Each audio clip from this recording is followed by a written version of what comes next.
This is a panel called Wisdom of the Elders. It was started by Sonny Oaks at NWRFA, actually, many years ago.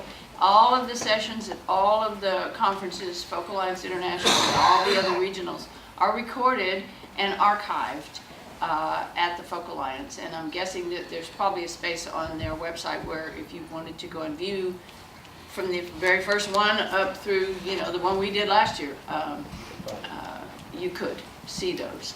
And I'm thankful that we have these folks, these elders. well, no, that's actually not the most important word. It's the wisdom. It's what can they bring to us, the knowledge and the experiences that they've had. And certainly someone of an age has had more of them, but like we had Chris Gage last year, and he's, you know, he's definitely not in his 60s or 70s, or he may be creeping up on 60. I don't even know. I mean, I try not to be rude when I ask people to do this panel. But That box wasn't checked off. yeah. But it's really about what can they bring to us from their experiences, and it's the wisdom of and you know. Last year, Bill Kirchin was pretty funny. He was telling us, you know, a lot of what not to do. And so I so appreciate Rich Warren being our moderator and interviewer again this year. And we have Bob Cheevers and Johnny Nicholas and Bill Johnson. And I don't really know very much about Bill, so I'm excited to hear a lot of that. And I believe y'all know each other, so it should make for some interesting conversation. So thank you for being here this afternoon, and you take it away, Rich. Well, I kind of feel like a sandwich at a feast. These three gentlemen here have over 150 years of combined experience in music, which is just mind-boggling, probably more than 150 years when you think about it. And I think the bios are in the program book, so I think it would be kind of tedious for me to have to read their complete bios from basically what's in the program book. Other than to say that Johnny and Bob are performing artists, and that's where they've made their mark. Whereas Bill has been all over the map as a broadcaster, as a sound technician, as a sound system designer. He's also done some performing. So he's been around the mic like Mercury goes around the sun. And so we have a really neat assortment of, and also Johnny's music is certainly different from Bob's music, and both have, if they had frequent flyer mileage from the time these guys started, they'd never have to pay for a plane ticket again. Because they've been all over the world, they've played for different cultures, different peoples, and that is so exciting. And I was just talking to Bob, not only does he just have a 5 CD set come out of his collected work that he spent over a year choosing what's on the 5 CD set, he's going back into the studio to record a new CD of new material. So these people haven't aged out, they're still vital and active in making music. So I like to explore people from what got them into it to begin with, to let them give you a little idea of what was that spark, whether it was at 5 years old or 12 years old or sometime in their life, something fascinated them, and they went toward music, they went toward writing or performing. So I think we'll start with Bob since he's next to me. We'll just go down basically. And Bob, I'd be fascinated to know what was that spark that got you moving in this direction? Elvis. I grew up in Memphis, and my mother was a radio star in the 20s and 30s. Played for the big bands and played piano every day in our house, and it never occurred to me, she never offered to give me music lessons, and I didn't care about that, but when rock and roll came around, I would sit at my radio after school and listen, and she'd come home and she'd say, "Get that trash off the radio, get some good music." And when Elvis blew up in our town, I knew something happened to me. And before we go any further, I just want to say thank you for having me, and it's great to be here with you guys. But in 1986, one of my music videos, this is a hat that I wore, and it won 6 Emmys. So there's that, and I wanted to put on this coat because It's cold. when I was 15 years old, we won a talent show singing a Johnny Cash song called Big River. 40 years later, he heard a song of mine, River of Jordan, and recorded it and asked me to go on tour with him. And I went in to buy a coat to wear on the tour, and he was in the same place. There was a place called Rifle Fire in Nashville. So I said, hi, Mr. Cash, what are you doing? Well, I'm buying a shirt. So we bought the same shirt. He got a black one, I got a gold one. But I got this coat, and he said, that's really a mighty fine coat, son. So when I went up to pay for it, after I'd done some shopping, he had paid for the shirt and my coat. Wow. And I just want to wear that on behalf of Johnny Cash. The original And that's my story. So Johnny, what was your spark? My older brother, my grandparents all immigrated from Greece, and part of the family settled on the Gulf Coast, and part of them up in southern Rhode Island. And so when I was growing up, I had an older brother who was a real hipster, and back then, I mean, when I say that, a hipster was really cool, but I realize now that it's a different deal, but you know, he was into Ray Charles and folk music and all the stuff basically that we heard at Newport, because we were very close to Newport, Rhode Island. So he took me up there when I was still, I think I was like 14, 15, first time he took me to Newport. And so I got to go until I left there in '66 when I graduated high school. So his influence and the records that he bought and listened to were, you know, and everything that was on the airwaves at that time, all the great music.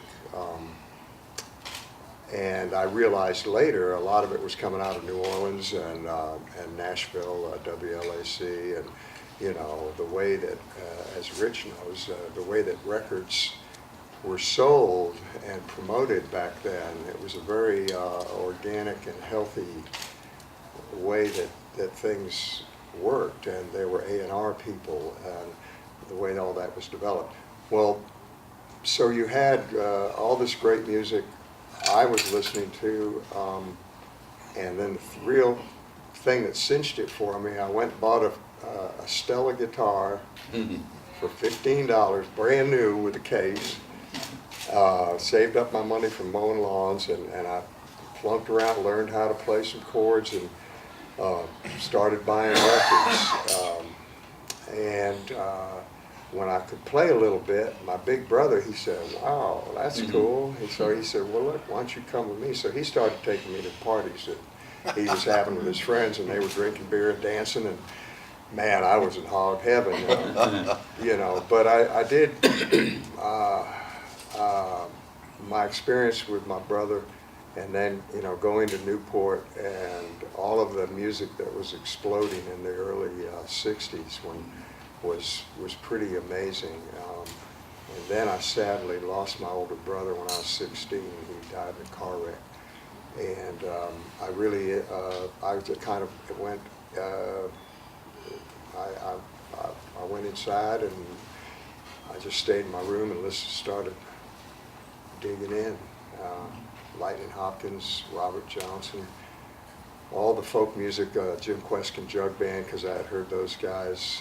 And later on I got to, you know, tour and record with Jim and Jeff. So that's how I got my start. After that, I just hit the road as soon as I could and started trying to find the guys that influenced me. And this was the other thing that really impressed me about the folk artists. And I always considered blues artists and country art. To me, that's all folk music, you know. And so when I did find some of these guys, I was just blown away at how, if you, like, you know, Bob, like, if you showed somebody that you really respected them and you dug what they were doing, they, you know, they'd say, okay, well, come on along, you know. I might I might kick your ass, but I'll show you. That's how things are passed Yeah. along, and I think that's an important. So I was a part of that, and man, I look back now. Don't you look back and go, how the hell did all that happen? Yeah. But yeah, that's how I got. And it wasn't a plan either. It's just No, that exactly, yeah. And I should point out that Johnny has not been sitting on his laurels either. He has a recent CD out so he's still very active in making music and being involved. And that's what's so great is that people just keep living their art. Now Bill has probably done more in radio than, it makes me look like a newbie. And he has been in every aspect basically he takes gentlemen like this and makes sure you can hear them. He designs a sound system, he operates a sound system, he does radio broadcasts. He was just telling me before we started that Willie wanted him tonight for a live broadcast, and he said he'd rather be here where it's not raining. I've gotten smarter, thank goodness. Yeah. Took forever. Wilson asked you to come over and be the person who does the live broadcast. That's one of the great compliments you can ever get. So, Bill, how did you get into the whole sound thing? Well, I was a musician first, piano at 5, the typical piano thing that, everybody grows up, they remember that she hit you on the hand with the ruler and the whole bit. And, it was all classical music. And the night the Beatles were on TV, I was 10. And I turned to my family and I said, I'm going to be in the music business the rest of my life. And so far it's still working. Numerous music stores through the years. I was a ham radio operator at 11. So that got me a little technical background. So I was playing, but it was always my responsibility to make sure that we did have a sound system. And I played up till probably, I was 25, I guess, and said, especially here in Austin, if you're not pumping gas or teaching yoga, you've got a guitar. And I said, well, everybody's doing that, I better just take care of the production end of it. So I built a large sound system in the middle 70s and went on a few tours. And then got a family started about the end of the 70s and worked in a couple of music stores and worked at Heart of Texas Music. We built a lot of large sound systems. I put systems out all over the country. And built a studio about the end of the 70s. And first rattle out of the trap was Texas Flood and Stevie Ray Vaughan. And after that was I'll Be a Musicom of Eric Johnson and an Austin Rhythm and Blues Christmas album and a couple of Omar and the Howlers albums.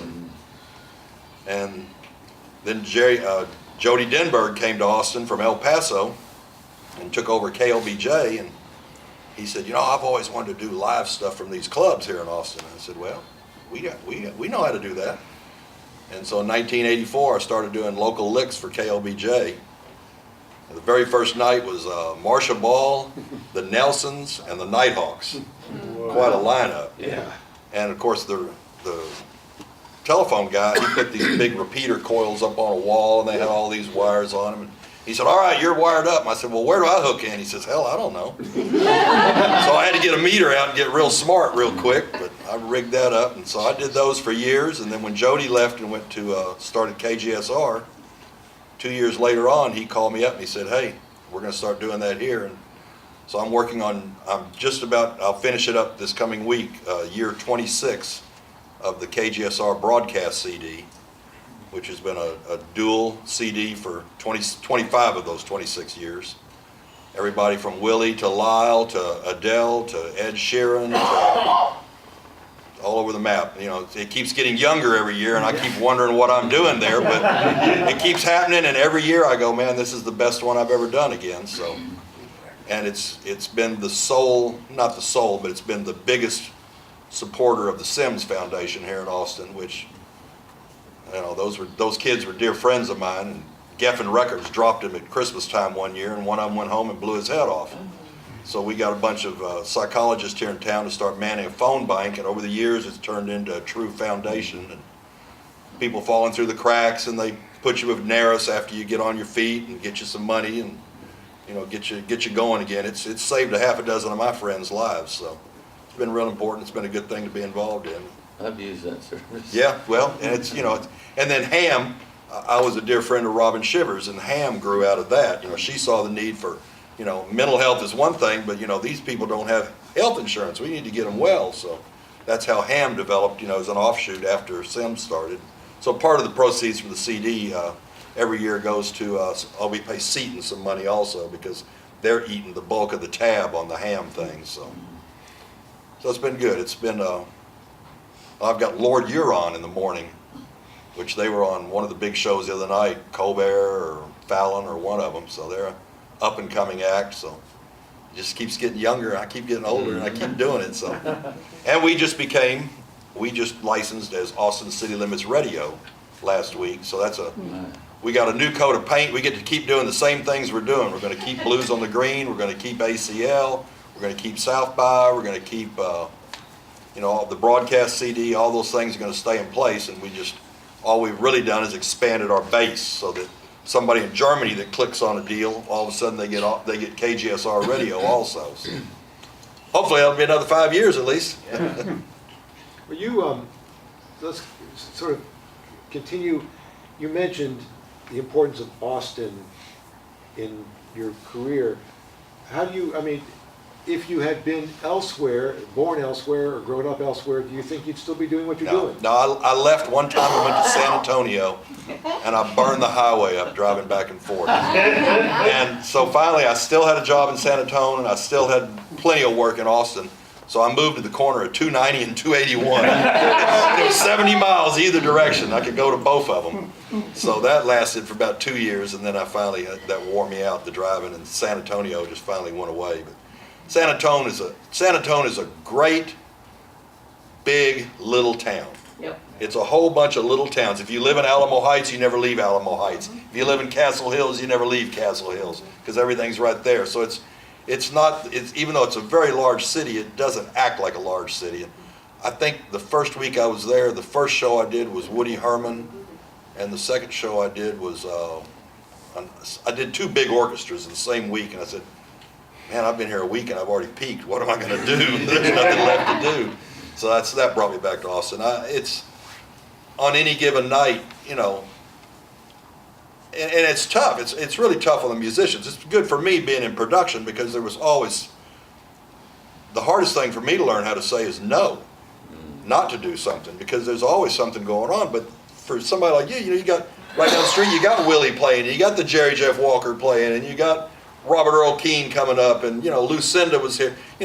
I can remember when Lucinda lived in her car here, and 2 years later they gave her the key to the city. Mm-hmm. So it's a real feast or famine town in that respect, but it's been wonderful. It's just been so many experiences, so many great people like this guy. I got to make a live record at his little restaurant out there. Just tremendous. Got to spend the last weekend with Irby Bowser. With Stephen Bruton. With Stephen Bruton. Irby Bowser and I sat up all night, and he was so proud. He was going to play Carnegie Hall the following week.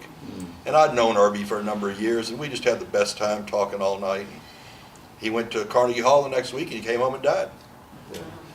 Fulfilled his dream. Yeah, he filled his, that was his last bucket list, and he was happy. He was, you could tell by talking to him that, that was the end, that was fine. He had done it all. First time I met him, he came in and he needed a foot pedal. And I didn't know him from Adam, he didn't know me, and I said, here, just take this one, come back Monday, I'll fix yours. And he said, you'll let me take this? I said, well, yeah, take it. So we were dear friends after that. Good guy, great player. I've met so many great players through Johnny here. But in contrast, Johnny, you moved around a bit before you settled down. Yeah, I really did, Rich, and it was important and I think it's important for anyone that's coming up, my thing was to I just gravitated to different music scenes where it was really exciting to me and good stuff was happening. And one of the first ones was Ann Arbor, Michigan, and in the early 70s there was an incredible music scene in Ann Arbor, which had started with the Ann Arbor Blues Festival of 1969 and 70. And I went out there to see that and was just blown away, and then the whole scene in the town. So I had been playing with a guy named Duke Robillard and Franny Christina. We had a band called Black Cat. And, I used to play at my college. huh? We used to play at Franklin Marshall That's College in right, we high school. did, we did. It was one of those bands that, we had so much fun, we were having so much fun playing music. I mean, we just didn't, we didn't, it was like, that's all we did. We just, you know, we never did any promotion, we never did anything. We just go, oh, okay, we're gonna go play over here. We played one time at a club on the east side in Providence, Rhode Island. A real funky lounge in the hood, and it was one of those clubs. You know, remember back in the day when you'd get a gig. It wasn't, you know, nowadays gigs are usually like one. You get a gig here and you get a gig here. It used to be you go into a place and play for a whole week, you know, sometimes, and so we went in there and we had Al Copley playing piano, and so we used to carry around a full-sized upright piano. There weren't any keyboards, and this was before helping steels. So we literally carried a full-size upright piano around to the gigs. We didn't think nothing of it. And so, you know, we brought the piano in, we played at this club, and at this club, they had, the guy's name that owned the club was Leroy. And they had a German Shepherd that stayed in the club at night for security. And the German Shepherd, every night when we went back, the German Shepherd had shit in the middle of the stage. So the first night we went back, and the guy we go, oh, Leroy, I forget the dog's name, he shit on the stage. He said, well, yeah, go clean it up. So, you know, this was the thing, man. We did this every night for 7 days, and we got done. We played our matinee on Sunday and Sunday night, and then we went in Monday to pick up the piano, cleaned the dog shit off the stage, and the piano was gone. And so we went in the office, and Leroy and one of his buddies were sitting there counting money, and there's a 45 automatic sitting on the table, you know. We go, Leroy, where's the piano? He goes, hey, Joe, whatever, you know. He said, you know anything about any motherfucking piano? No, man, I don't know nothing about no piano. He said, well, we don't know nothing about no piano. And Copley's like, what do you know? I said, shut up and let's get out of here. Ask the dog. Oh, boy. A lot of great stories, but yeah, there's lots more. But to answer Rich's question, you know, those kinds of experiences. If you know, you have to go to the places, you know, where you find, where you feel the most, where you have the most stuff going on, where you can learn. And it's not necessarily the easiest places to be. Austin, God knows for musicians, is not an easy place to be right now. It's a great place, and there's all these amazing musicians and people like Bill Johnson. By the way, Bill Johnson is one of the most highly regarded sound technicians in the country. He's very modest, but he's the go-to guy at Austin City Limits, and everybody calls Bill for any number of things. So We resurrected Johnny Nicholas tapes last year for a record. we did, and so this led me to Ann Arbor. We had this band, and after the incident with the piano and everything, we kind of, then Duke Robillard, who's a famous blues guitar player, he decided that at that time, he got into Buddy Johnson and all these, Amos Milburn and these guys with the horns and the real rock and jump blues. And so he wanted to reform Roomful of Blues, and Steve and I and Franny, we were more into the country blues stuff and kind of, you know, the funkier stuff, the older, more traditional stuff. So we went to Ann Arbor and got established there, and it was a scene where we worked 7 nights a week. Commander Cody came through, and we opened the show for him, and he said, hey, you guys are great, why don't you come out to the Bay Area, and we just said sure. We piled in Franny's Volkswagen bus and with no starter and had to push it every time. They're all the way light. They're across light. the country. Yeah, they're light. Got out there, and then we pulled into Oakland, California, and at Cody's house in the afternoon, he said, well, hey man, we're gonna call. We got friends for the Wheel. They're gonna come over and we're gonna jam. I said, okay, cool. You know, so we're sitting there, and they're kind of blues guys, you know. And so in walk all these hippies with cowboy hats and shit. We're like, what? You know, and, wow, that's okay, because we liked all kinds of music. We loved country music. And so we set up instruments, and it was Asleep at the Wheel. They had just moved from West Virginia. And they were friends with Cody. And so Cody and a band called Clover, which was Huey Lewis, I mean, all these guys, everybody, we just were playing music for the love of it, man. And, you know, we'd go out and play together, and we just split the bill. Sometimes we didn't make $5, $6 a piece, but it was the learning experience. And then in all of those different places where I was, whenever I had any time off, I'd find the clubs and the people. There were always these great people. I saw Louis Jordan there, you know. I saw Jimmy McCracklin, Johnny Guitar Watson, all these great West Coast blues guys that were still alive. So that was how I'd hit that scene. When I'd get tired there, I'd come down to South Louisiana, where my uncle lived in Lake Charles, and Link Davis Jr. turned me on to Cajun music and Nathan Abshire, and he completely blew my mind. So, you know, I guess I just keep moving around wherever. Then I'd stay in Austin for a while. I came to Austin in '74, and then I'd go back, take the train to Chicago, and then back to Ann Arbor. So for me, it was moving around a lot and finding, and I mean, we called it panhandling back in the day. They call it busking now, I guess, right? But I don't know, is panhandling a derogatory thing? Not really. Not if you play a song first. And I know I need to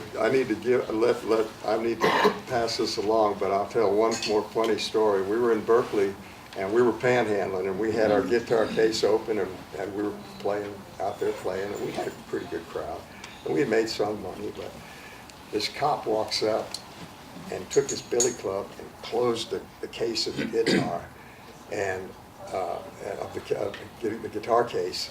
And boy, everybody, after he walked off, man, everybody came up and was throwing money in the can. And then this one old hippie walks up, he said, "Did you hire that cop?" No, but I would have. It worked that good. So now you have a cop that goes around with you. Yeah, right. I saw some in the lobby just. He's on the payroll. So I'll pass it along. So Bob, your bio emphasizes the time you spent in LA. First of all, did you grow up in that area, or did you come to LA from somewhere else? And you were really at the heart of that whole scene of music making and writing in those days. Well, I grew up in Memphis, and as I said, my story is so unlike yours, and like so many kids who sit in their rooms or bedrooms and play guitar, and you know, when they're 10, 12 years old, not so much back then, but nowadays, after I got out of college, which I went to college to get out of the draft, 61 through 66, and then I went to LA and got a job at Capitol Records, because the Beatles and the Beach Boys were on Capitol, and they said, "You're really overqualified," and I said, "I know, but I just want to work here," and I got to meet all of the big Capitol artists at the time, but I was the third floor stockroom supervisor, and had my name on my desk, and that was a pretty big deal. Everybody, and they sent me to the Xerox school to learn how to operate the Xerox machine. Back then it was the size of a Buick, you know. I was the only one in the company that could run it, so then everybody from the janitor to the president had to see me to get the copies, and the lady in publishing, and I had written about 6 songs in college, and they were fucking awful. Horrible songs. I had made a reel-to-reel of them, and at the end of that group of songs, I put a song on there that was written by Dick and Don Adrisi, who wrote songs for a lot of hit songs back then. The Association, they wrote a bunch of their hit songs. And there happened to be a guy in publishing Capitol when she was playing my tape, and he said, "Who is that?" And she said, "It's the kid down the third floor stockroom." And he said, "Well, I just cut a track for that song, and I'm looking for the perfect voice, and that's it." So he called me, and this is Bobby Cheevers, who had no connection at all to ever being able to being in a music business. I mean, it was like being on the silver screen to me, whereas you're a kid and you started out, well, I was a kid who I started out thinking that I was nothing. And my mother was my hero because she was such not a big shot, but she was in the music business, and it was something I didn't think I could ever do. And apparently wasn't talented and had really thick glasses and wasn't athletic and got picked on. The childhood wasn't fun for me, and but when this music thing came along, and when I'm 21 years old, living in LA with a major label deal, first of several major label deals, and had chart records. And back then it was the top 100. I forget what it was, like Cashbox and Billboard, and if you got in anywhere in the top 100, it was really cool. And so I made records under the name of Bobby Cheevers, and I was in a group called the Peppermint Trolley Company. My producer had this group called the Peppermint Trolley Company, and the guys in the group quit because he was trying to tell them what to sing and how to do it, and me being a young dumbass kid from Memphis, just glad to be in Hollywood. I did anything they told me to do, like sing like Bobby Sherman or sing like Neil Diamond, whoever was popular, because back then you'd cut a single, and if the single hit, then you do another one. You do several singles before you get to make an album. And then something interesting happened. We smoked some pot. And then took some LSD. And everything changed in my life. And it's never been the same. And I realized at that point that I was in the wrong world, in the empty, shallow, shiny Hollywood scene. Meanwhile, I was writing for MCA Music, and I was really a songwriter, not a performer. And Neil Young was my hero, so I went to his management company and asked if they'd be interested in managing me, and they said yes. And I had no idea. This was like, oh, I'm here. This is it. I have a major label deal. I'm writing for MCA Music, and so where's the money? And I remember Neil gave me a tape of 15 songs, which a year later came out to be the record Harvest. But for a year, I played some of his songs. And a year later, when the Harvest came out, people said, "Bob, Neil Young has stolen some of your songs." But it was being in what is it, Fish Out of Water or whatever. I thought I was there. And if anybody can relate to this, you know how you can look back 10 years and you thought you were really cool, and you thought, this is where I want to be and need to be, and I'm good enough. Well,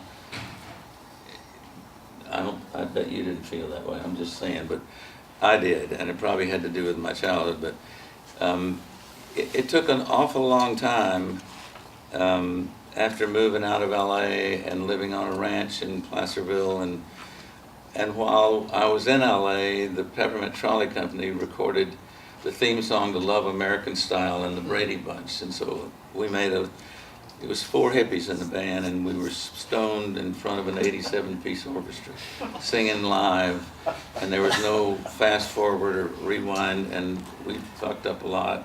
And the orchestra was very angry, and everybody was very angry at us because we were making these mistakes. But 5 years later, I'm living on this 40-acre ranch, and I got a letter saying, "Were you ever in? Did you ever star in or ever part of?"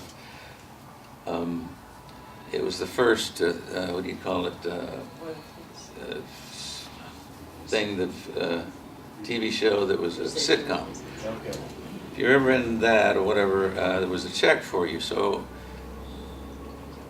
it turned out I had been one of the singers, and it was residuals for 5 or 6 years, and it paid for the ranch.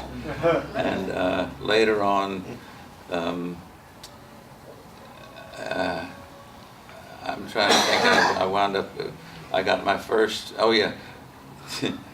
I said, living on the ranch, I was writing all these songs about country life, because Neil was writing about stuff on his ranch, and of course he was a big star and I wasn't. So MCA fired me, and I had to get a job.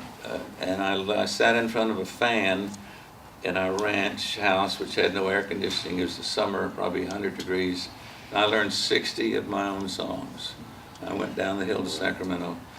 I got my first gig playing at the Stony Inn of America, where I played 5 nights a week for $50 a night.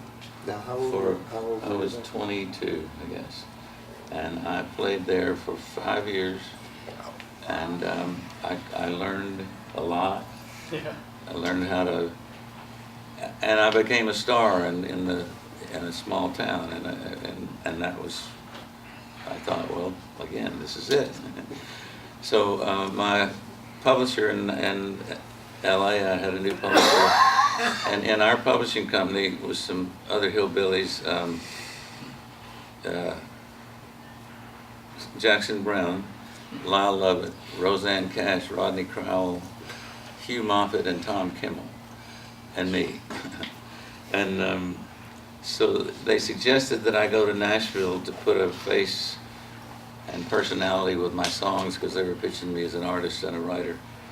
And I went to Nashville, and got to Nashville when Garth Brooks and Billy Ray Cyrus went through the roof. So I was too old to be a country artist.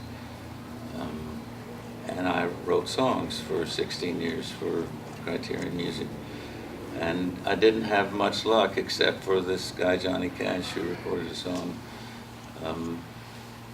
After a point of writing for the market, my publisher was smart enough to come up to me and say, one of the three things that have been the most remarkable things anybody's ever said. One was my first wife said, "You quit your job at Capitol and I'll get a job and you write songs." That was really nice. Second thing was when my publisher in Nashville said, "You need to go back to writing Bob Cheever songs, because that's where your strength is, and that's why I hired you." It was like taking an albatross from my neck, and that was 1997. And at about a year and a half later, after retooling my whole mental approach to writing, the songs from my first CD, I'd made records before, CD called Gettysburg to Graceland, which had the Johnny Cash song on it, River of Jordan, came out. And again, at that point, I think, well, here it is. I'm there again. And it did really well on the Americana chart, and all of my records had done well on the Americana chart. I was at the basement beginning of the Americana Music Association, went to all the conferences, and that was really wonderful. And now I speak at them and here in the wonderful Austin Songwriters Group Conference, and became a performer. And after that started, I realized when my publisher said that basically be yourself, that led me to finding my voice as a writer and really my voice as a person. I had been looking for me all my life, and that was probably the biggest. LSD was the first thing that kicked me out of the Republican white bread middle class boy that I had grown up being taught to be. And then when I became this guy, Bob Cheevers, somehow he's turned into the guy that I am now. And I like me. I've been doing this 50 years. And I said something, I was in a great panel yesterday, artists and agents. And I felt out of place because I'm kind of, this is everybody looking to see how to get to the next level.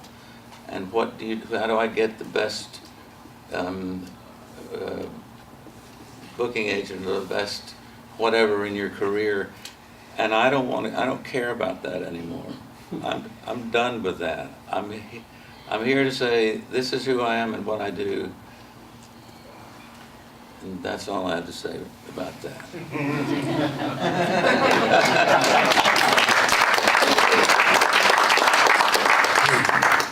I have a question for both Johnny and Bob, and we'll get back to Bill in just a minute, but as songwriters, and also as people who cover other people's songs, you can address either or both of these questions. What, they say an oyster creates a pearl because a piece of sand gets into the shell and irritates it. It creates that pearl to cover up that piece of sand.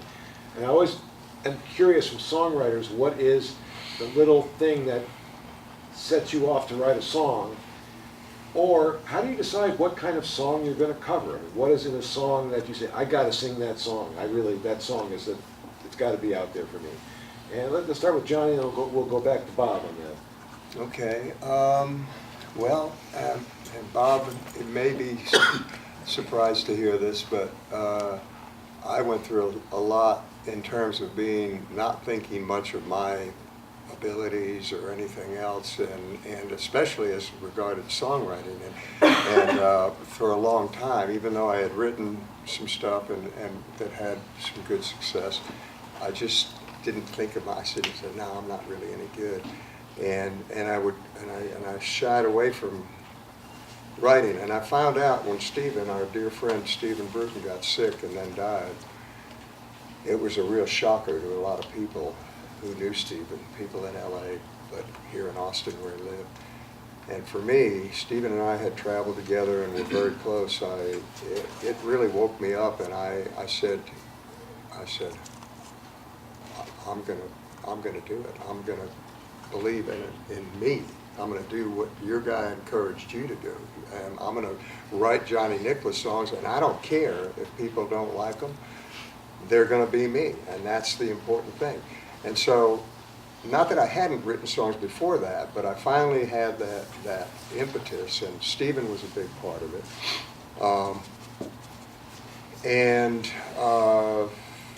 That's when I dug in, and the two albums I gave you, Rich, those are the result of since that time when I really, really started. Because before that, I would do an album that would have 12 songs, and 2 of them were originals and 10 were covers, and now it's like they're all original and maybe 1 cover. As far as what makes great songs, I just look to the guys like Mickey Newbury and Willie. Stephen was a great writer. I don't know how many of y'all know Stephen's music, but he was an amazing writer. Guy Clark, on and on. I did find though, and anything that might be useful to any of you, is just to believe in yourself and your voice, and listen to your own inner voice and trust in it. And I still struggle with not having confidence in myself and my abilities, and then I think I get an album done and I go, oh God, this sucks, this is terrible, I don't want anybody to hear it, And then that's how I felt about about the Fresh Air album, and it was voted one of the top CDs of 2017 at Downbeat. Yeah. And it's gotten tremendous acclaim. And I know there's good songs on there, but I really, for those of you who really struggle with hearing your own stuff and go, oh, you know, I mean, I have a hard time listening to my stuff, you know, and I'm very, very critical of it. But I have learned to believe in it and do it you know, and just put it out there. And I think it's that process and that making that leap that's the important part. Well, Bob, what inspires you to write a song? What's that little trigger that gets you to start writing? Well, the first thing you said was the grain of sand. Yeah. For me, the grain of sand is the truth. So if I write, try to write from the heart, and when I was in Nashville, I learned a lot.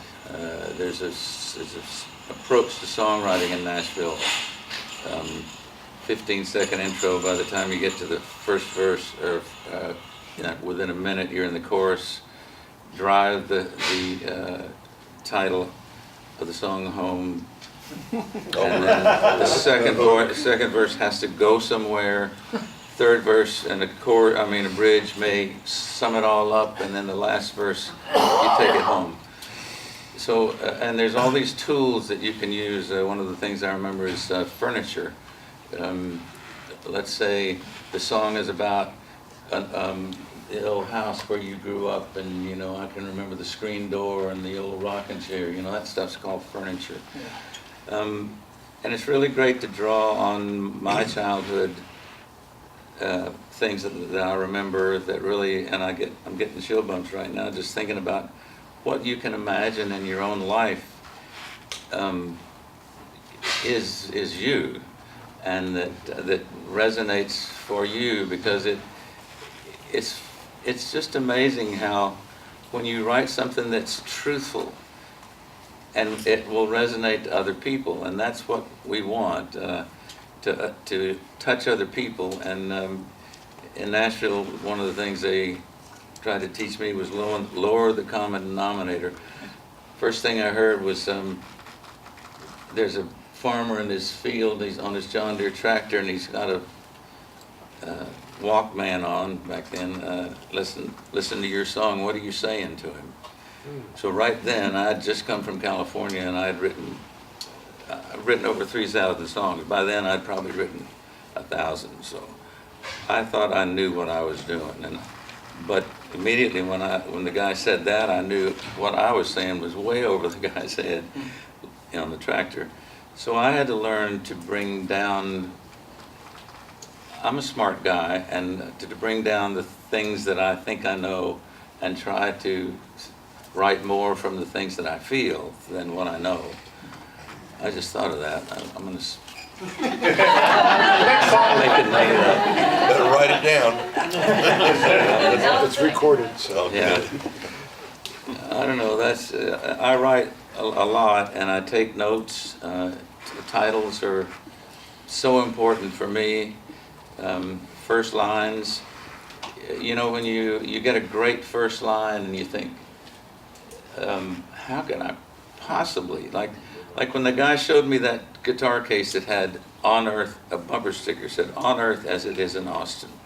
That floored me, and I thought, that's a song. And I wrote the song, and the song, how it turned out, it's amazingly wonderful for me, you know. I don't know where it is in there that transfers your thoughts into the story that's going to come. You know, that's the magic of writing. I think Bob just hit on a really important point, and that is, and as my writing has evolved, I have to remind myself to, when I'm thinking of a song or an idea, to think about the guy on the tractor. Yeah. And that's been the biggest thing for me, like to not, because so much of what you hear nowadays is very, very just intensely just kind of personal, and it doesn't, and it's heartfelt, but it doesn't speak It doesn't speak to the guy. If it doesn't speak to the guy on the tractor, it doesn't mean it's necessarily a bad song, but that's what I've found to be most useful is, you know, how is the story going to relate to the guy on the tractor? Yeah. To Well, how do you everyday develop? people? That's what makes great songs. Yeah, again, one of the things in Nashville I learned was how to develop a song, you know, how to come up with the concept for a song and then develop it into the structure that the song needs to be in, particularly a structure that's receptive, that other people get and hear. And structure is so important as a listener, because you want that repetition to come back around. You want to know what the title is, how the title relates to what the story is, and I really had to learn to pay attention to the storyline as opposed to writing. And I write a lot. What do you call it? Stream of consciousness.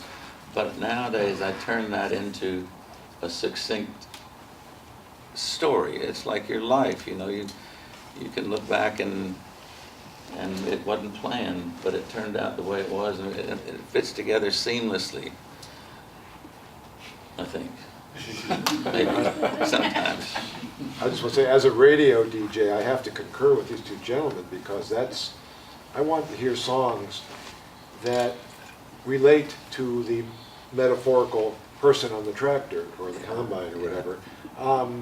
That I know when I put it out on the airwaves, that it's not so specific that only the person who wrote it can understand it, that it has to somehow be perceived by the listener as it can relate to them in some way. So these comments have been really, really insightful.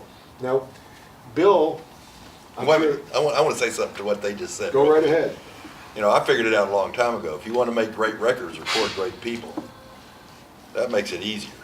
These two guys are a perfect example of, you know, they say in real estate it's location, location, location. Well, in this business, it's integrity, integrity, integrity.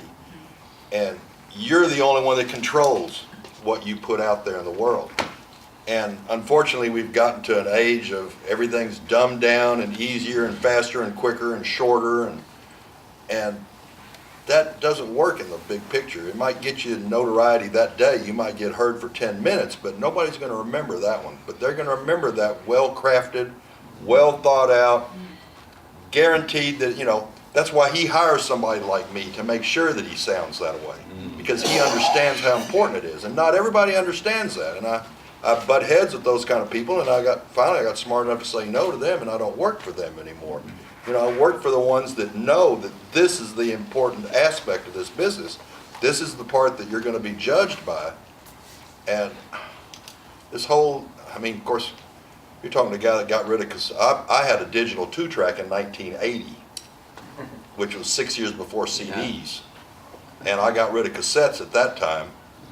And MP3s have never been, I mean, I had to buy a $1,000 program just to make MP3s that I could stand to listen to, because I had to make them, because I deal with people that demand I send them MP3s because they can't deal with anything else. I listen in a world of 24-bit at 96K, and everything else I hear is basically schlock. But, you know, it exists, but you have to be so careful to make sure that you're putting your best foot forward. And these two guys really get that.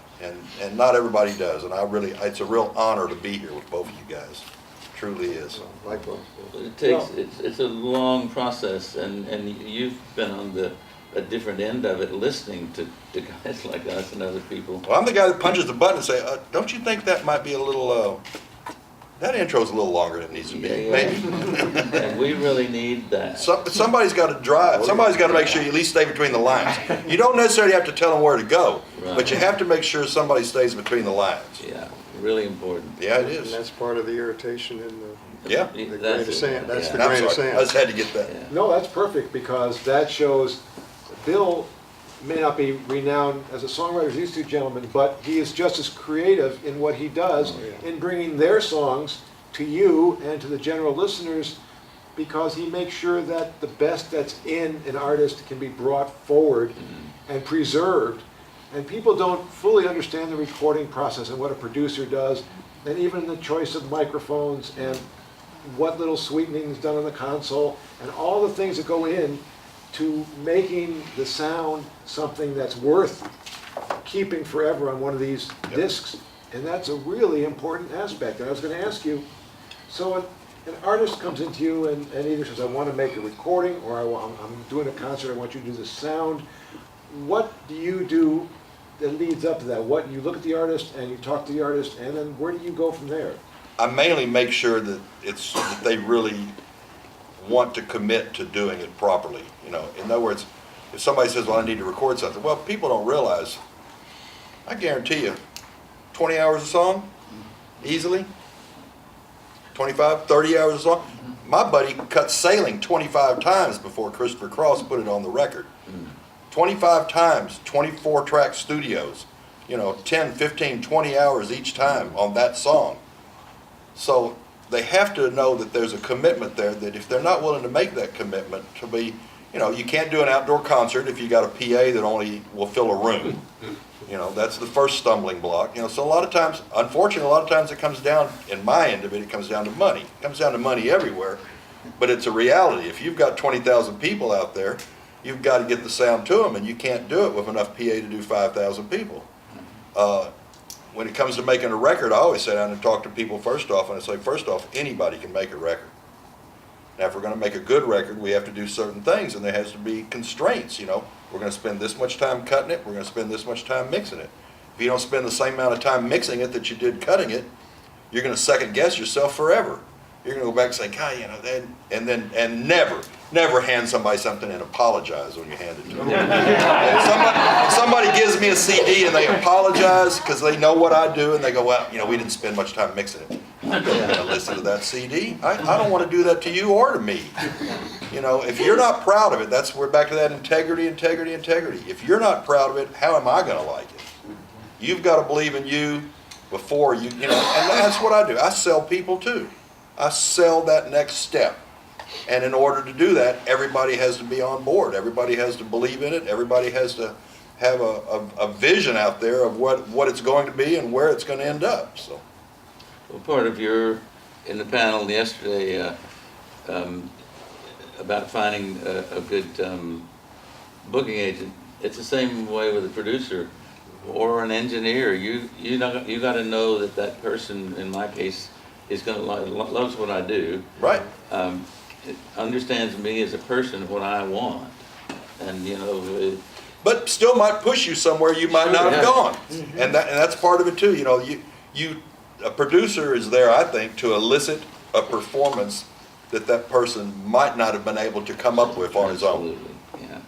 And sometimes you have to trick them into it. Yeah. Yep. So, because we're talking about wisdom of the elders here, an artist comes into you, and besides the overall concept of it, you're also a person who's had 40 or 50 years experience with microphones, for example. And so how do you choose a microphone for an artist? I mean, you have probably a closet full of $5,000 microphones. How do you decide which microphones will be the best for a given artist, and how do you convince the artist or take the artist along with you? And Most of the time, if you pick the right thing, everybody knows it within the first couple of 3 seconds. I mean, I've always judged this business by one thing: goosebumps. When I get goosebumps, I know I'm on the right path. Some of the lowest points in my life have been living on the couch at the studio because I've been thrown out of my house and mixing a record at 4 o'clock in the morning. You hit that spot and you print it and you're done. And I'll work on a song. I'll work on a song 6 hours, 8 hours, 10 hours on a song, but I only print it once. And that last print, I don't print a whole bunch of them and start going back and listening to them, because now are you weighing apples or oranges? Which is it? Because every time you listen to it, it's going to be a little bit different. So I've got this thing that I'm aiming at, and it's elusive. It's a moving target all the time. But when I hit it, I know I've hit it. Pretty much the same. Everything has a thumbprint, and I found that, unfortunately, most people I deal with don't hear that thumbprint, but I do. But if you can show them that that thumbprint is on there, you know, the first time I worked with Merle Haggard, I went out the next day and bought 5 vocal mics, just because he had this one vocal mic. And when he did that, I've been told in Horse, we did that low note, bro. I went, oh my God, I was in Antone's, a terrible room, one of the worst rooms, the old one out north, when it was out in Great Northern. Oh, that was only- Concrete only and there steel, it was terrible, it was for a 2 year. years, year and a half. But that microphone was so good, I was in the business, and I went out the next day and bought 5 of them. That cost me $260 a microphone. But I had to have them, and one mic doesn't do you any good. You gotta have 4 or 5, because there may be that many singers. So you develop these pieces of your puzzle that sound like you, and I get people to go all the time, well, man, I bought one of these just like you got. It sounds like shit at my house. I said, well, sorry. When I plug it in, it sounds great. You know, so that's just, it's a matter of utilization, and once you learn how your tools work with certain people, then that gives you a leg up on where to at least aim. So they might come in and surprise me. They might, you know, when Shure came back with those 555 mics, they came back with a super version. And I was doing sound at Pootie's one night, and this guy shows up, and he says, well, I got my own mic. I went, well, okay, fine. He says, and I looked at it and said, yeah. And I'd never heard this new one. The old ones sucked. They were terrible. I mean, they may have looked good on videos, but I never did like the way they sound. He said, no, you're going to really like it. And I said, well, I'm man enough to tell you if I do. At the end of the first song, I walked up there and said, damn, I really like this microphone. So, you know, you can change too, and you have to be willing to change, because it's a moving target again. It changes all the time. But certain pieces of the puzzle are certain ways that people do things. For years, I panned everything but the drums and the vocals. I panned everything to one side, and the other side was a chorus. But it was on so subtly that nobody knew it. But all it did was put everything in tune for me. Everybody listened to it, they go, man, that sounds great. I go, how do you do that? Well, one of these, and they call me back, man, I got one, it sounds terrible. I don't know what to do with it. So there's no right or wrong, but everybody ends up with their own distinct sound, and I know that I have my distinct sound, because I go back and I listen to it, and I don't listen to a whole lot of other things as a result, because it takes, the only thing I didn't know that I was going to be in this business as a librarian. I didn't understand that, because that's what the digital age has brought us. If it doesn't exist in 3 places, it doesn't exist at all. And 5 years ago, my house was out where the wildfire out in Spicewood came, and it got to within a mile of my house, and everything I had was there, and I was in Waco. And a friend of mine luckily got over there, grabbed all my hard drives, grabbed all my computers, and got out right before the police shut it down. And so I learned then that, okay, well, the third site has to be off-site. You can't have 3 identical hard drives set side by side and think you have your butt covered, because you don't.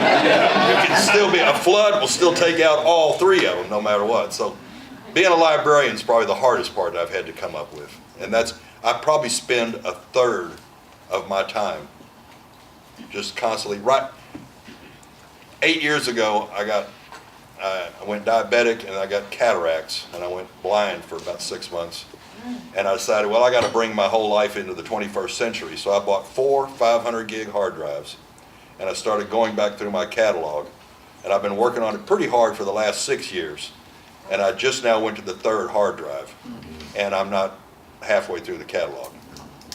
So. And now they have terabyte drives. Yeah. 6 terabyte Oh, I've got drives. bunches of them. Yeah. These are I just bought 4 500s that day just because that was convenient.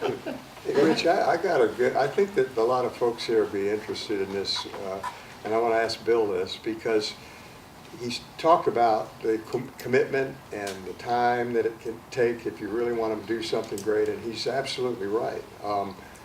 However, I think I want to see what Bill has to say about, there's another way to do things in terms of the artist's time, in the studio. And that is, because if you're sitting there saying, well, hell, I just don't have the resources to do something like that, there's another way to skin that cat, and I want to have Bill address this, and that is hone your song down, and if you're with a band, if you have your own band, instead of having to go into a studio and get everybody up to speed, and is to just work that thing so hard until you have it so perfect and you have your sound. Now then, then you talk about the great records that were made, like that stuff that on Ray Charles in Oh, I agree. Brazil, Yeah. with 2 microphones, one for the vocal and one hanging at the right place above the orchestra where you could hear everything. And there's something to be said for that too. And Bill's a proponent of that. I just didn't want anyone to think from. No, I do, and I do both. I've got 26 years of doing a record where everything is live 2-track. And I get these new kids that they'll call me, you know, we ask them that they would like to be on the CD, and they go, well, if you'll send us the tracks, we'll fix them for you. And I go, well, would you like the left track or the right track? And if you think you can do more to it than I can do, well, I'll just, actually, I never said it. I got in an argument with the guy from Disney a couple of weeks ago. And he wanted me to send, they wanted to have their act on the deal. And I said, oh, I'm not going to send it to you. He said, why not? I said, well, I'll tell you what, next record you do, you want to send it to me and I'll fix it for you? Your record? And he says, well, no. I said, well, I don't want you to fix mine. I got 26 years invested in this. I know what to do with it. It's going to be as good as it can be. So I really, live 2-track is the most exciting part of the whole thing. I agree with But that, there's yeah. still, you said the key word before though.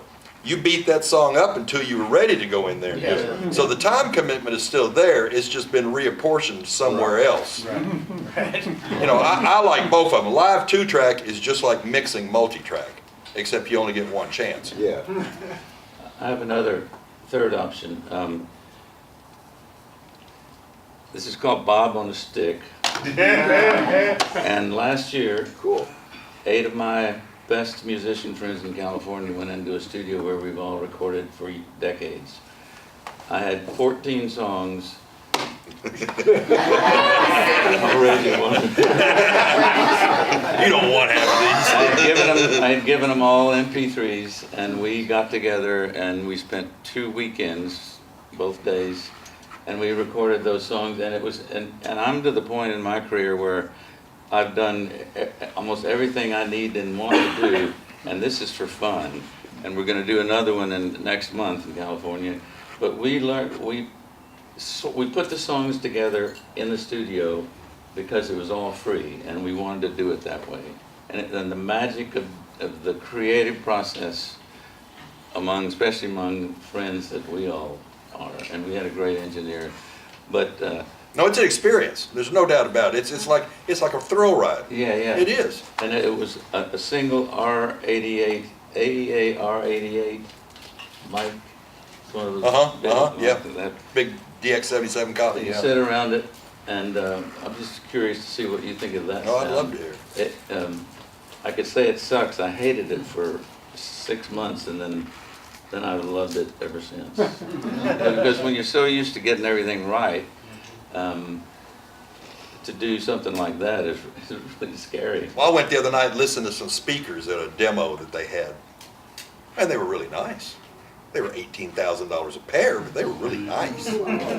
But the hardest thing for me in all these years was to learn I can take anything I do and play it on 20 different speakers, and it sounds exactly the same on all 20 speakers. Because you have to learn to hear past that. You can't learn to, well, I make it sound this way on this speaker and I make it sound this way with this. That doesn't work. You know, it's got to be this big picture thing where I've done all 26 years of this CD on a 3-inch speaker in mono. That's the acid test. That's the giant killer. When it works good on the giant killer, Yeah. and then we pop it back up to the $20,000 Dunleavys that we're using in the room where we're working, and it sounds exactly the same. Yeah. And you know, MP3, I've learned to like MP3s. I mean, I don't like them. It's just you know, it's just too many pieces are missing. I mean, it's a tenth of what you had. What about that Pono thing at Neil's? I've actually played with that a little bit. It sounds pretty darn good. Yeah. Like really. And then of course Chet did that John Hyatt thing a few years ago with that digital format that he had that he tried to make go, and it never has actually caught on because number one, the initial boxes are like $38,000. That's where you have to start. That's a tough start. Yeah. Yeah, nothing equals a full fidelity file if you're doing digital recording. And a lot of people want to send me an MP3 for broadcast. And by the time it goes through the whole chain at the radio station, and all the equipment has to go through and gets digitized and undigitized, and gets to the transmitter, and gets out to people's radios, it sounds terrible. Yeah, and because the data loss in MP3 is compounded every time it's re-encoded, Right. you really keep losing more and more and more until it's really lost. So, you know, for those of you who want to share music, it's fine for a casual thing and for listening on your phone, but if you're serious about your music, you're going to be having full fidelity files. And as Bill said, the more bits and the higher the sampling rate, the better. Well, 24 bits Yeah. is 16 million times more information than a CD. There's 96,000 pieces in a CD. There's 16 million in a 24-bit file. And so, you know, CDs were a big jump for the world, you know, and now they're, you know, they've almost been killed by their own deal, you know. The new generation doesn't want to own anything. They don't want to read. They don't want to have the thing. They just want it on their phone. They just want to be able to punch a button and stream it and get it automatically. And, you know, I understand that, and I have to figure out a way to coexist with it, but I don't have to like it. I'm with you on that one. Well, I think we have just a few minutes left, but I thought, is any questions from those of you in the room? Yeah, we have one back there. Yeah, this is one of the things you said, Johnny, but this is for any of you. You said you were finding music when you were a kid. You said Robert Johnson. Were you finding those artists, were you finding the people you liked on records or on the radio? Yeah, for me, at that time, it was records, it You were was going to the record vinyl. store and finding people that had Robert Johnson and things? Yeah, that was a big, I had started with my brother's 45 RPM records, and then there was a record store over in New London, Connecticut, and down on Bank Street where all the sailors hung out, and I used to go over there, and I still remember at that time, you walked in the store, they sold appliances and records. And in the back, where I would make a beeline for, you could see when you walked in the door, there was a sign hanging over this one bin that said race records. And that's where I would always make a beeline for, because I had got, you know, and I bought my very first vinyl that I bought was Lightning Hopkins, then Jimmy Reed, and Howlin' Wolf, and one thing led to another. So then that's when the Robert Johnson on Columbia came out. So the follow-up to that is, did you know who they were? Did you know what you were buying, or you took it home and then went, wow? Well, initially it was, you know, Jimmy Reed led a lot of people into the deeper stuff because he was very popular, you know, and Ray Charles was mining all of that stuff too. So my brother's Atlantic Records, Ray Charles albums were a big source. But then once I got to that place, then it was like I could just kind of recognize the artwork, or I mean, if something just looked cool, and there was the design for albums was so beautiful, man, and all that stuff. I'd go, man, and then if you see somebody with a name like Lightning Slim, I go, well, he's got to be good. Not they beat him up. It usually worked, yeah. So, Yes?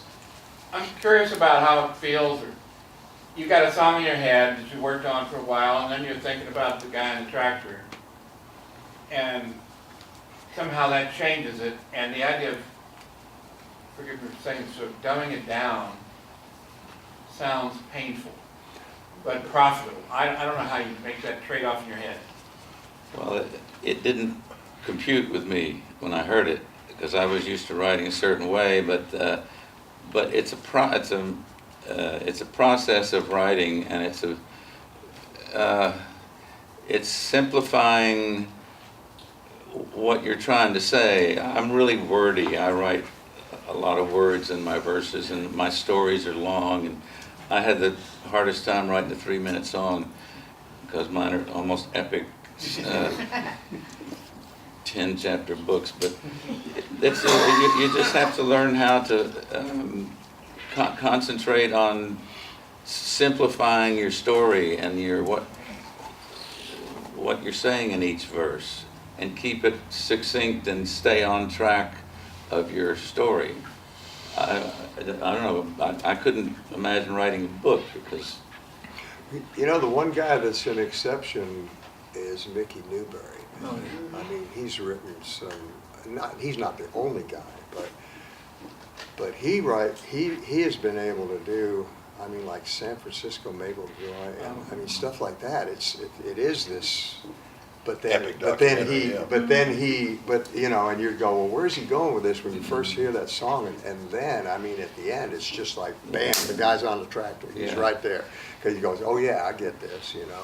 But boy, people like Mickey are so rare, man. And another important part is you don't have to do that. You can write any kind of song you want to write. If you want to be in the commercial songwriting business, you have to stick to a large degree with the rules of radio, really, because that's who's going to hear your songs.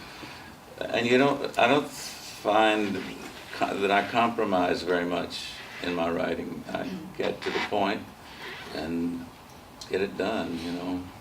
Don't give anything away, but Well, I just want to add one thing. I don't like the term dumbing it down, because I don't think that's what you guys were talking about. That's not what we It was sort of like universalizing it is more the Yeah. idea. I mean, I read a technology. Broader audience. Yeah, I read a technology column for a Yeah. newspaper, and I have to rewrite it a couple of times before I send it in, because I want to make sure people understand what I'm saying. I'm not making it a dumber column, I'm just making it a clearer column, so people can absorb it. And I think that's what these gentlemen were talking about, in making the songs so people can understand them without having to stop the tractor and take out their dictionary or whatever. Yeah. Google. Or Google what, you know. So that's, okay, we had a gentleman back there, yes. How important is it to, you know, make sticks? It seems like, you know, they don't even make cars with CD players You're right. anymore, but they all have USB ports. well, this is the first one I've made, and to be honest, it's not selling worth a shit, because people want this, Right. or they want their phone, you know, and you think, yeah, but you can carry this in your pocket and you can plug it into your car. But although my buddy just got a Transit, and they promised him that he could play WAV files, because he owns a studio. Nope. And it wouldn't play WAV files, but they can do a reboot, they can do a software change in the deal. So he has a Transit that we can play WAV files in, but we had to jump through hoops and leave it in the shop for a week to get that. You know, they wouldn't let me put WAV files. I'm sure they wouldn't, would they? MP3s. Most people couldn't play it. What's a transit? Yeah. It's a truck, A van, yeah. a little truck. Yeah, most things won't read FLAC files either, which is a Right. lossless data reduction that reduces the file size without changing the fidelity. My phone's one of the rare ones that actually plays FLAC files. Yep. But the car won't. I have to put an MP3 in the car. And it's very frustrating. Yes, sir. Well, it seems like they have different applications, you know, like, you go to a live performance, there's people now that are, you know, you can subscribe to this, bring your USB stick or whatever, or they'll sell you one, and so you'll get that live performance. I really think that's awesome. I mean, I want their CD too, Right. because that studio work is a lot better, but then those live performances, there's stuff that happens, you just, oh, I It's wish instant I would've had gratification. that. It's instant Yeah. gratification is what it is. But there's live streaming coming down the pipe. I see so much potential in that. What do y'all think about live streaming and the Oh, performance? I get it. Bob Schneider started doing that. Yeah. Here in Austin. 10 years ago. Yeah, a long time ago. He's a genius marketer and a very, very smart guy, as in addition to being a very talented artist. And so, yeah, it's, for me, the part, as an artist, the part that's really overwhelming is that that stuff, I'm just scared to death of all of it because I don't understand it. See, I don't understand like what he does. It's like Chinese to me. I mean, I'm amazed at people like him and Chet Himes that can make that stuff happen, you know. So, yeah, this is, It's the future. it's the future, yeah. It's just that, and I've found right now anyway, the future isn't here. Or my fans don't want that. Well, the future's a ripoff. We should have already had the hover cars and all that stuff. Yeah. What happened? Well, many of you in the room are songwriters, and my fear is with the CD, the whole royalty structure and everything was very well defined. You bought the package, the artist got paid, the composer got paid, everybody was happy. Now we're in this netherland of how people actually get paid for being creative. And this is going to have to sort out over the next few years so these guys don't starve to death.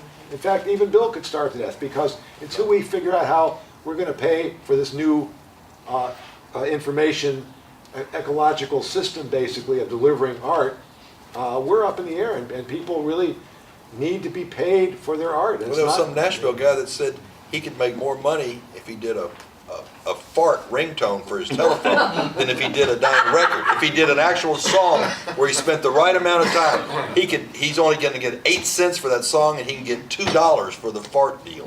That's backwards. That's upside down.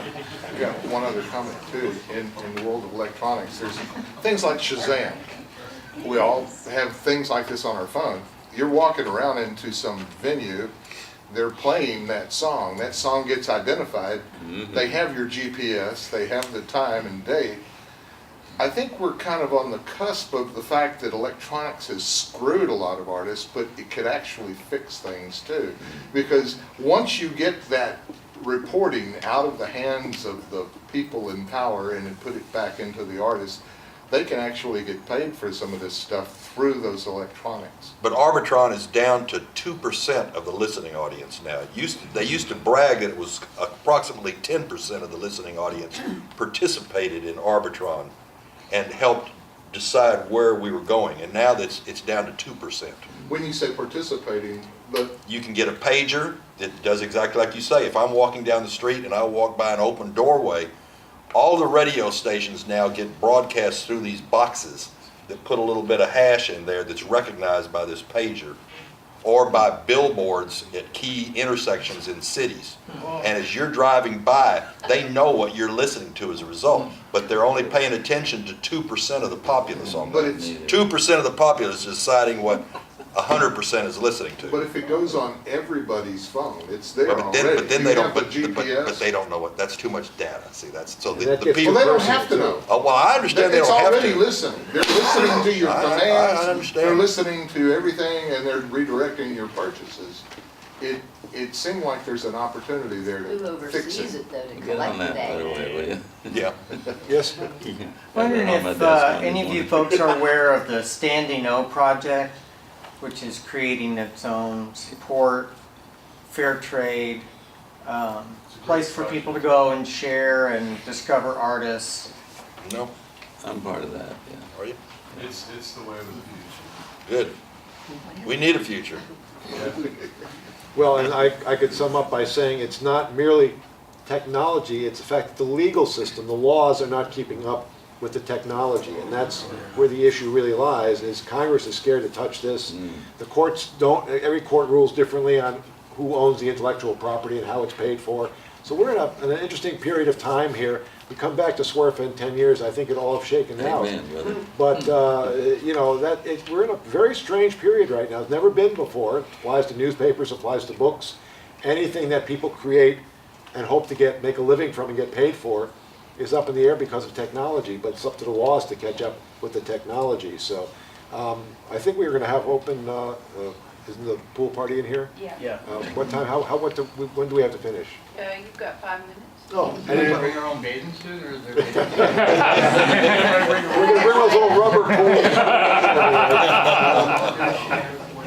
Do we have any more questions? Yes, sir. So, as a performance songwriter, who, because of the market now, we're all pretty much forced to go indie because none of us know what this pay thing you're talking about is. You know, do you advise us to go ahead and invest in when we're buying the recording system that we're putting out live shows? Do we just go ahead and splurge for the 24-bit stuff now, or do we still? Better will always be better. Better will always be better. You know, because unfortunately, no matter where you start, you end up down here. Right. Be it the radio, be it the stick, be it, you know, be it your phone, the fact that it's a phone to begin with, be it the fact that it's earbuds. You know, I have earbuds. Mine cost $800. You know, unfortunately, that's the only ones I can stand to listen to. You know, I have real nice headphones. They cost $800. but not everybody's got that. So, you know, what are you gonna aim at? You know, we always aim high, because it's gonna get dumbed down through the process, no matter what. You can't do it too well.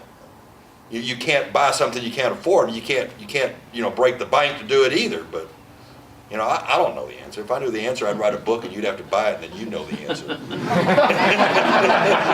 be obsolete by the time. Exactly. And by the time it's published, you would. Well, I'd sure like to thank Bill Johnson and Johnny Nicholas and Bob Cheevers for spending the afternoon with us and giving us a little bit of the wisdom of the elders. They certainly have. They're very wise people, and it's been a joy to hear some of their stories. And